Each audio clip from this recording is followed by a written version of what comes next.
Physics पढ़ने के लिए सबसे जरूरी जो वस्तु है वो मैथमेटिक्स। बिना मैथ के हम फिजिक्स तैयार नहीं करते।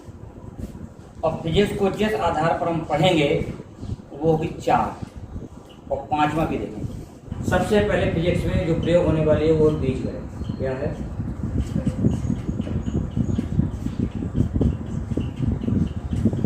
अलजेब्रा। ठीक है। दूसरे नंबर पर प्रयोग होगी त्रिकोणमिति।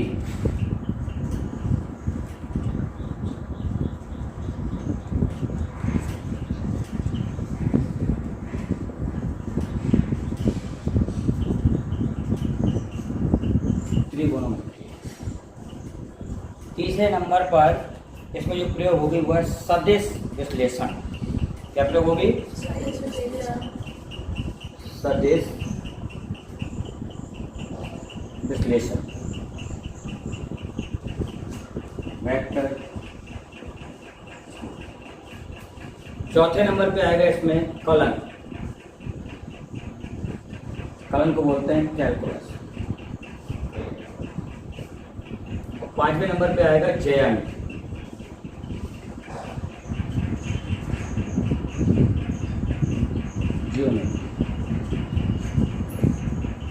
इसमें जो बीजगणित या त्रिकोणमिति प्रयोग होगी ये वही है जो आप 9-10 में पढ़ के आए। इन दोनों को तो आपने 9-10 में पढ़ लिया। आपके लिए नया होगा सदिश विश्लेषण कलन। ज्यामिति की भी आप हल्की फुल्की जानकारी करके कक्षा 9 में आए ना। सदिश विश्लेषण कक्षा 11 में पूरा चैप्टर।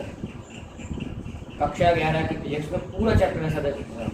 और जितनी भी आप डेरिवेशन सॉल्व करोगे फिजिक्स में, जितने भी आप सवाल लगाओगे उसमें आपको सदिश विश्लेषण और कलन की आवश्यकता पड़ेगा। कैलकुलस अगर देखें हम तो इंटरमीडिएट में पूरी एक किताब है। इंटरमीडिएट की मैथमेटिक्स का आधा पोर्शन ही कैलकुलस है। लेकिन हमें ये पढ़ना कि फिजिक्स के लिए। किसके लिए पढ़ना? तो हम वो है पढ़ेंगे जो हमें आवश्यक केवल फिजिक्स में पढ़ने वाला है। बात समझ में आ रही ना? हमें वो नहीं पढ़ना जो पूरी कैलकुलस पढ़ कर हैं।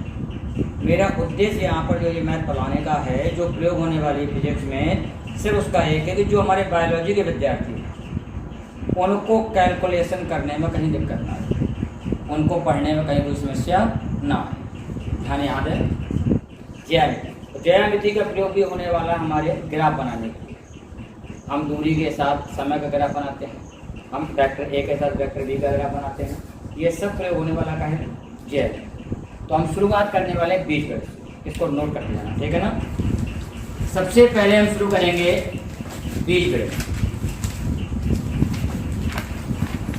अलजेब्रा। अलजेब्रा में सबसे मुख्य चीज होती है सूत्र, फॉर्मूला। क्या होता है? तो मैं आपको पहले कुछ फॉर्मूले लिखवाने वाला हूं जिनको आप नोट कर लें। ये आपको मेक टू लर्न याद करने पड़ेंगे। यदि आपको गणित सीखनी है, विज्ञान पढ़ना सीखना है, आपको कैलकुलेशन करना सीखना है तो आपको फॉर्मूले रखने पड़ेंगे। एक एक कैलकुलेशन के लिए आपको, और ये मैं बताऊंगा कैसे बना। जो फॉर्मूले लिखूंगा वो फॉर्मूला बना कैसे, ये भी आपको मालूम करेगा। आप सबने पढ़ा है a + b का होल स्क्वायर बराबर क्या होता है? a² + 2ab + b। अगर मैं यही कहूँ a - b का होल स्क्वायर क्या होता है? -2ab + b होता है ना। यही मैं लिखूंगा a + b का होल क्यूब क्या होता है? a³ + 3a² + 3a b² + b³ होता है ना।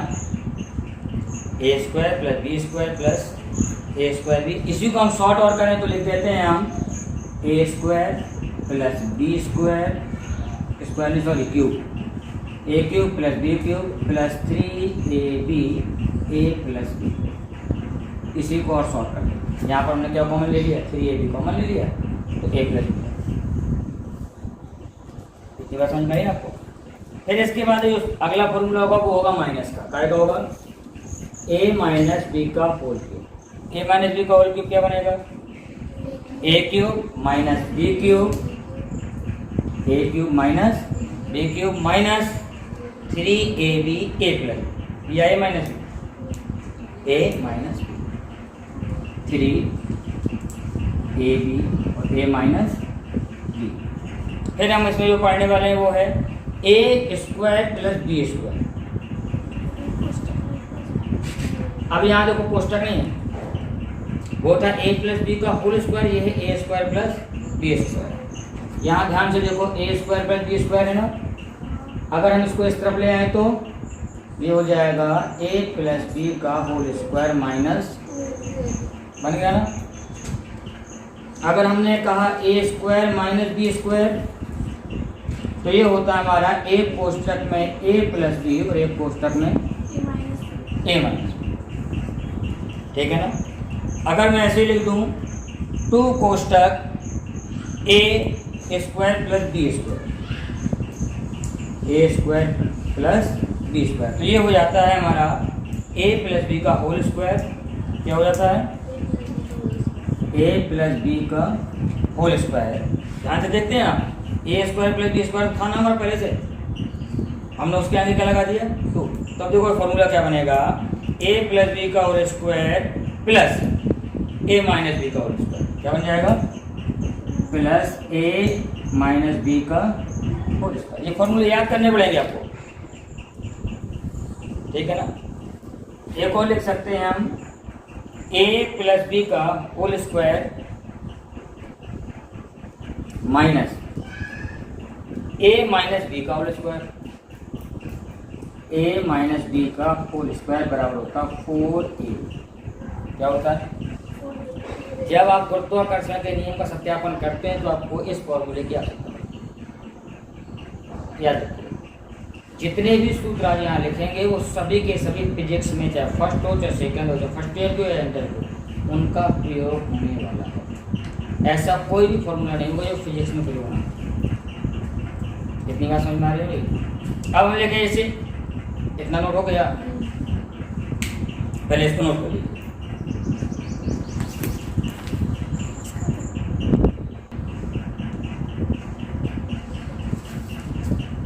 ठीक है, ये सभी फॉर्मूले भी आपको याद करने हैं, ठीक है। अब हम विचार करते हैं कि आखिर ये फॉर्मूले बने कैसे, ठीक। इनको विचार करने के लिए हमें समझनी होगी बाइनोमियल थ्योरम। क्या समझनी होगी? जिसको हम कहते हैं द्विपद प्रमेय। क्या कहते हैं? द्विपद प्रमेय। इस पे बहुत फोकस होना चाहिए।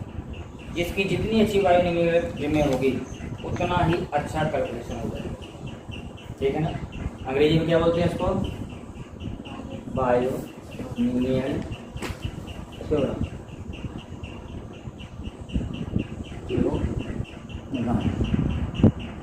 ठीक है,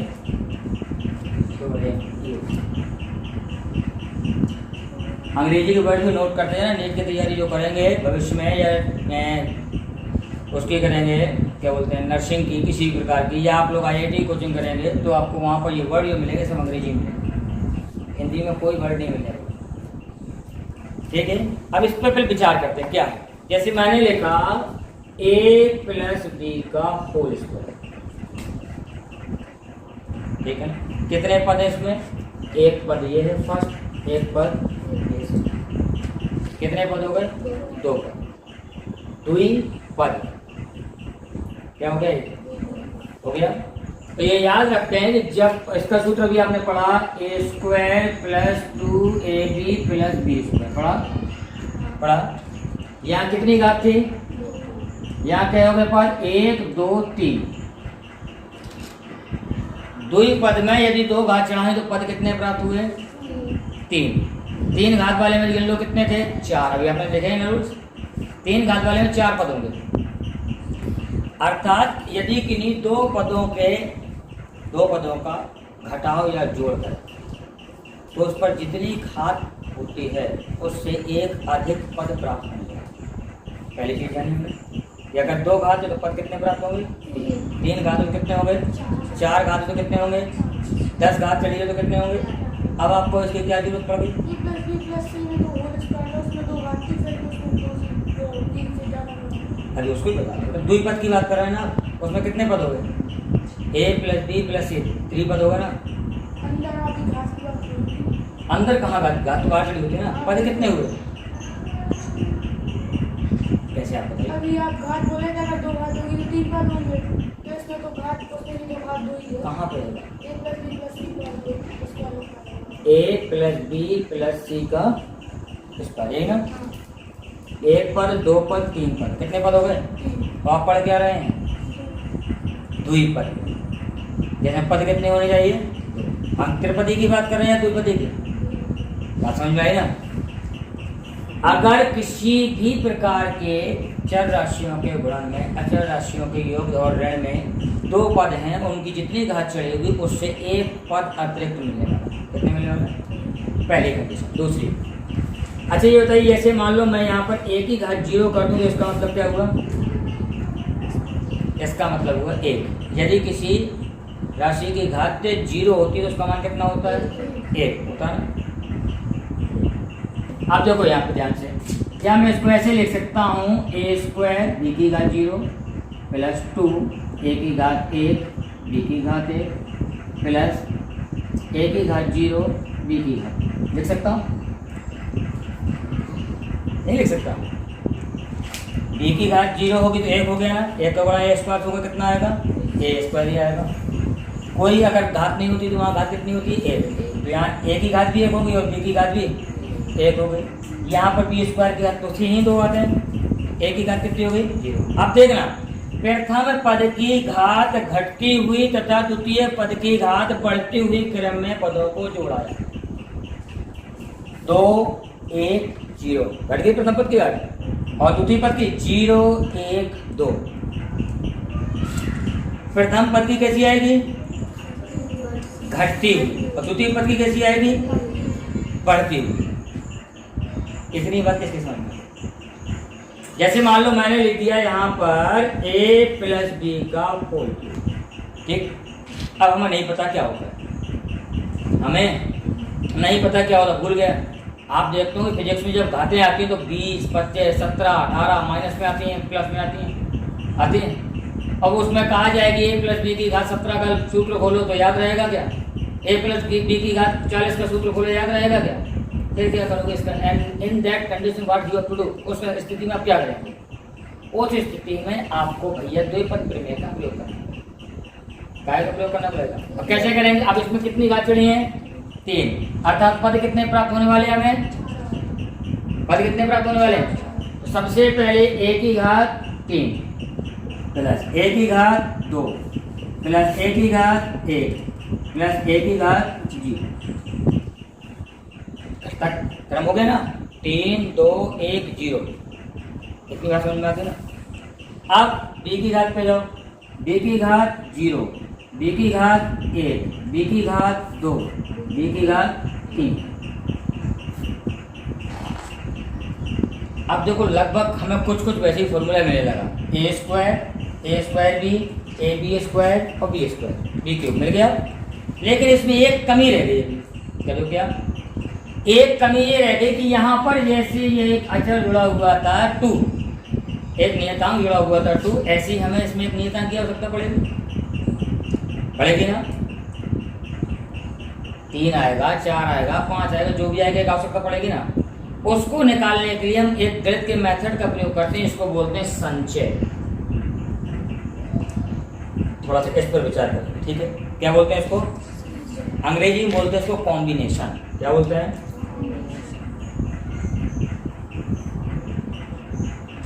संचय क्या है? संचय में एक फॉर्मूला होता है छोटा सा, ठीक है? कैसे? NCR बराबर ऊपर एन घात चढ़ी होगी, इस ओर दाएं ओर, और नीचे बाईं ओर क्या चढ़ी होगी? आर लगा। समझना चाहिए। अभी एक चीज क्लियर हो जाएगी। थोड़ा दिमाग लगा, नई चीजें नहीं आपके लिए, थोड़ा सा लग रहा होगा ये कहाँ से आ गया, अजीब आ गया ना। तो इसका क्या होता है? इसको हम तोड़ते हुए हो जाता है फैक्टोरियल n बटे फैक्टोरियल n-1 फैक्टोरियल n बटे factorial n minus R into factorial R, ये एक सूत्र होता है। क्या होता है? अगर किसी पे सी की घात n इंटू आर है तो क्या हो जाएगा? Factorial n upon factorial n minus R into factorial R, ये एक फॉर्मूला होता है। अब कैसे? देखो मैंने कहा एग्जाम्पल बताता हूँ, ठीक है। जैसे मान लो मैंने लिखा फैक्टोरियल 5 को हल करना है, कितना करना है? ध्यान से देखते हैं कितने हल कर रहे हैं? फैक्टोरियल 5 को। तो फैक्टोरियल 5 को हल करने का तरीका क्या होगा? पहले एक 5 बाहर निकाल लो, अंदर कितना बचा? 4, एक 4 और बाहर, अब देखो ये 4 हो गया, एक निकाला, ये एक संख्या हो, एक संख्या निकालेंगे तो वो एक संख्या घटती जाएगी तरफ से। जैसे 5 थी, 5 बाहर निकाली तो अंदर कितनी बची? 4 बाहर निकालेंगे अंदर कितनी बचेगी? 3 बाहर निकालेंगे अंदर कितनी बचेगी? 2 बाहर निकालेंगे अंदर कितनी बचेगी? 1 बाहर निकालेंगे, और फैक्टोरियल 0 का मान 1 हो गया, ठीक। अब हमने 5 बाहर निकाला, कितना बचा? 4 बचा। अब हम 4 भी बाहर निकालेंगे, कितना हो गया? 5 गुणा 4 फैक्टोरियल 3। फिर हमने कितना 3 बाहर निकाला, कितना हो गया? फैक्टोरियल 2। फिर हमने फैक्टोरियल 2 बाहर निकाला, कितना हो गया? फैक्टोरियल 1। और फिर हमने निकाला फैक्टोरियल 1 बाहर।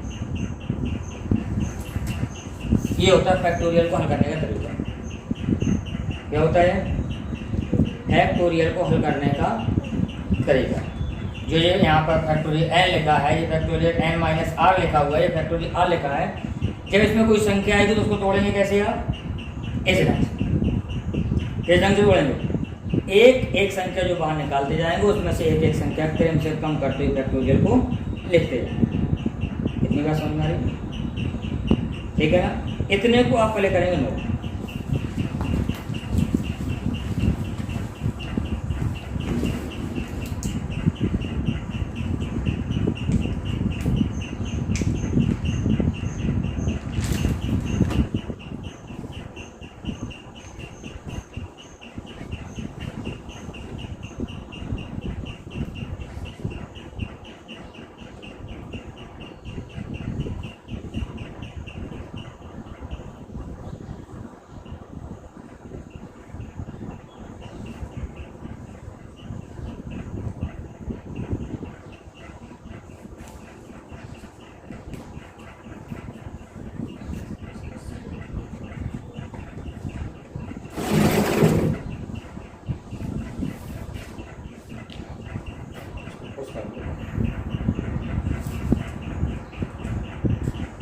जैसे लिखा है NCR लिखा है, यहाँ कितनी घातें हैं? 3 घातें।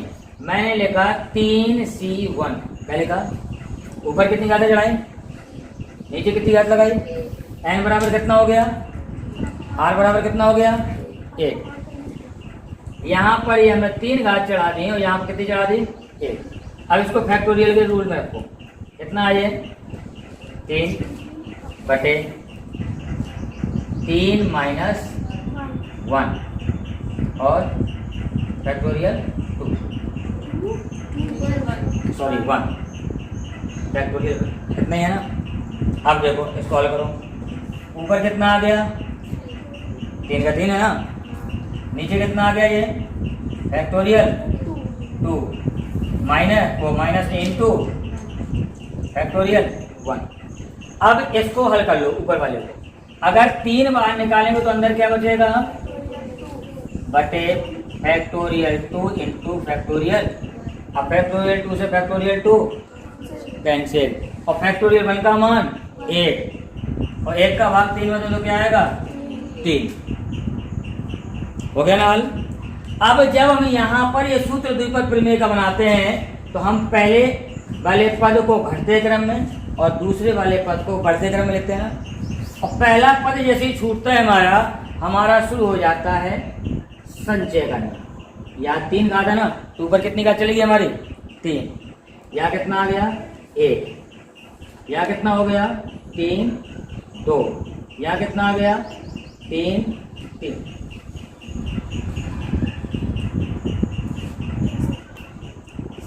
जो हमारी ये अचर राशि लिखी होती है, इसको निकालने के लिए हम संचय के नियम का प्रयोग करते हैं। किसके नियम का प्रयोग करेंगे? संचय के नियम का प्रयोग। यहाँ पहला पद क्या आएगा हमारा? 3 है तो घात है ना, 3 घात पे चल रहे हैं। इसका मतलब क्या हुआ कि हम 3 घात के फॉर्मूले को सॉल्व कर रहे हैं। इसको कर रहे हैं n बराबर कितना हो गया 3। अब पहला लिखा हमने तो 1, दूसरी बार लिखा तो क्या होगा 2, और तीसरी बार लिखा तो कितना हो गया, पहला पद छूट जाएगा। ठीक है ना, पहला पद छूट जाएगा। तुम चाहो तो अंतिम पद भी छोड़ सकते हो, पहला और अंतिम पद छोड़ सकते हो। और पहले में कर भी लोगे अगर तो 0 आएगा। क्या आएगा, 0 शुरुआत करोगे ना C0 से, तो C0 से करोगे उसका मान 1 हो जाएगा। जब 1 हो जाएगा तो 1 का गुणा करोगे वही संख्या रहेगी, नहीं रहेगी, रहेगी ना। इसलिए प्रथम और अंतिम पद छोड़ दो। ठीक है, अब इसको हल करते हैं। यहाँ कितना आ गया, हमने अभी फैक्टोरियल 3 को हल किया, इसको कितना आया 3, यहाँ कितना आ गया 3। अब इसको हल करो, फैक्टोरियल 3 2 ऐसे ही ना, बराबर कितना आएगा ये 3 बटे फैक्टोरियल 3 माइनस 2 इंटू फैक्टोरियल 2। ऊपर कितना है, अब नीचे कितना बचा ये फैक्टोरियल 1 इंटू फैक्टोरियल 2। ठीक, कितनी बचा ना, ऊपर हल कर लो, 1 3 निकाल लें, कितना बचा 2, नीचे कितना आ गया फैक्टोरियल 1 इंटू फैक्टोरियल 2 से 2 कट गया, फैक्टोरियल 1 का मान कितना होता है 1, कितना आ गया 3, यहाँ भी कितना आ गया। अब देखो हमारा फॉर्मूला तैयार हो गया, a cube 3a square b 3ab square और b क्यूब। हो गया तैयार, नहीं हो गया ये फॉर्मूला, कहीं दिक्कत हुई। ये फॉर्मूला बना कहे से है, चाहे 10 घात हो, 25 घात हो, 100 घात हो, सब चलेंगे कैसे, इसी क्रम में। पहले पद की घात घटती हुई, दूसरे पद की घात बढ़ती हुई, और संचय के नियम का प्रयोग पहले पद को छोड़कर करेंगे और दूसरे पद अंतिम पद के पहले करेंगे। अंतिम पद के पहले तक करेंगे, पहले पद को छोड़कर। संचय का नियम फैक्टोरियल तोड़ते बन जाएगा। एक बार इसको नोट करो, तो ये देखो कैसे ये सूत्र बना, और इसका आपको करना घर पे अभ्यास। याद रखना, ये चौपाई है, गलत कर अभ्यास थे जड़ मत हो से जान। जितना ज़्यादा आप अभ्यास करते जाएंगे उतनी अच्छी आपकी कैलकुलेशन होती जाएगी।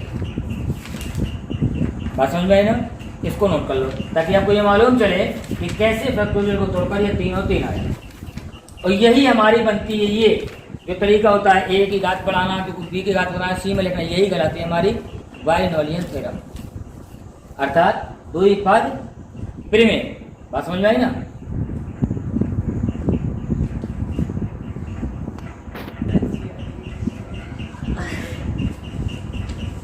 अब हम जानेंगे कि इसका फिजिक्स में यूज कैसे हो। और सबसे स्पेशल केस, सबसे महत्वपूर्ण चीज होती है इसकी, स्पेशल केस में प्रयोग होता है एक फॉर्मूला इसका द्विपद प्रमेय का। ठीक है ना, क्या होगा formula, 1 plus X upon Y की घाते प्लस माइनस n। ठीक है ना, यहाँ प्लस भी हो सकता है या माइनस भी। पहला पद क्या होना चाहिए 1, और दूसरा पद क्या होना चाहिए बटे में, भिन्न होनी चाहिए। और इस स्थिति में x जो है वो बहुत छोटा होना चाहिए y से, ये कंपलसरी। कितनी बार समझ में आई, x कैसा होना चाहिए y से, बहुत छोटा होना चाहिए। पहला पद 1 होना चाहिए और दूसरा पद भिन्न होनी चाहिए। ठीक है ना, तब ये हल कैसे होगा, ये हो जाएगा 1 plus N X upon Y. क्या हो जाएगा 1 plus N X upon Y. अगर माइनस का है तो माइनस, प्लस का है तो घात तक कितनी भी वो कहाँ पे एडजस्ट हो जाएगी एक्स के। उदाहरण देखें, जैसे बहुत पूछा जाता है, ज़्यादातर समझाया जाता है 99/100 की पावर 5। अब मान लो उसको हमें हल करना है, तो हम क्या करेंगे, 99 का 5 बार गुणा करेंगे, 100 का 5 बार गुणा करेंगे, फिर 99 में उतने का भाग देंगे। यही करते हैं ना, ऐसे हल करेंगे ना, फिर के रूप में देखेंगे, या 100 का भाग दे रहे हैं तो 0.99 आएगा, 0.99 का 5 बार गुणा करें, यही खत्म होगा। अब इसको हम लेते आते हैं द्विपद प्रमेय में। ठीक है, द्विपद प्रमेय में हमने लिखा 1 प्लस 1 अपॉन प्लस माइनस आ जाएगा, 100 की पावर 5। देखो कैसे आएगा, इतना बताओ।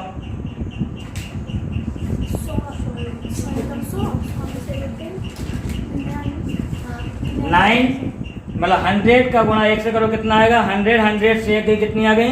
99/100 हो गया। अब आराम से तुम इस प्रमेय को लगा सकते हो, लगा सकते हो ना। और जब लगाई तुमने तो क्या लगाया? तुमने तुरंत ही लिखा 1 - 5/100 इज इक्वल टू 95/100।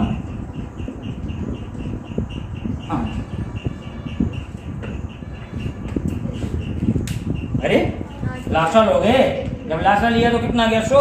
यहाँ पर 100 से 5 गई 95, 95/100 बराबर 0.95।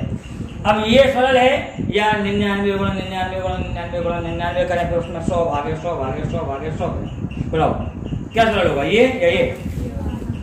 ये है द्विपद प्रमेय का सबसे ज्यादा प्रयोग जो होता है। ठीक है, अब आप कहो सर जी हमने तो नहीं देखा, कहोगे नहीं कहोगे? कहोगे नहीं कहोगे? इसको नोट करना चाहते हैं? इसको नोट करना है, जल्दी से नोट करिए।